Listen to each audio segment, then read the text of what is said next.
அனைவருக்கும் வணக்கம். நாம் இன்று பார்க்க இருப்பது ஆடிப்பெருக்கு உருவான கதை. ஆடிப்பெருக்கு என்பது ஆடி மாதத்தில் 18ஆம் நாள் கொண்டாடப்படும் ஒரு தமிழர் திருவிழாவாகும். இது காவிரி போன்ற ஆறுகளில் புது வெள்ளம் பெருக்கெடுக்கும் காலமாகும்.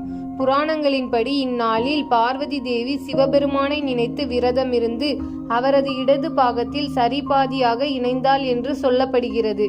இது அர்த்தநாரீஸ்வரர் தத்துவம் உருவான நாளாகவும் கருதப்படுகிறது.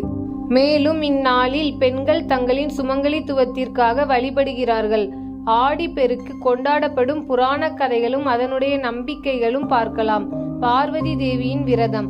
ஆடி 18ஆம் நாள் பார்வதி தேவி சிவபெருமானை நினைத்து விரதமிருந்து அவரது இடது பாகத்தில் சரிபாதியாக இணைந்தாள் என்று நம்பப்படுகிறது.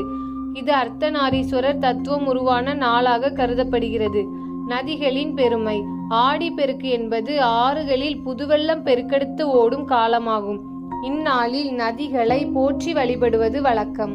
குறிப்பாக காவிரி நதியை பெண்ணாக பாவித்து அதை வழிபடுகிறார்கள். பெண்கள் வழிபடும் முறை என்ன? ஆடிப்பெருக்கு நாளில் பெண்கள் தங்களின் சுமங்கலித்துவத்திற்காக திருமணமான பெண்கள் தங்கள் கணவருடன் சேர்ந்து நீண்ட காலம் வாழ விரதமிருந்து வழிபடுகிறார்கள். புதுமண தம்பதிகள் எவ்வாறு வழிபட வேண்டும்?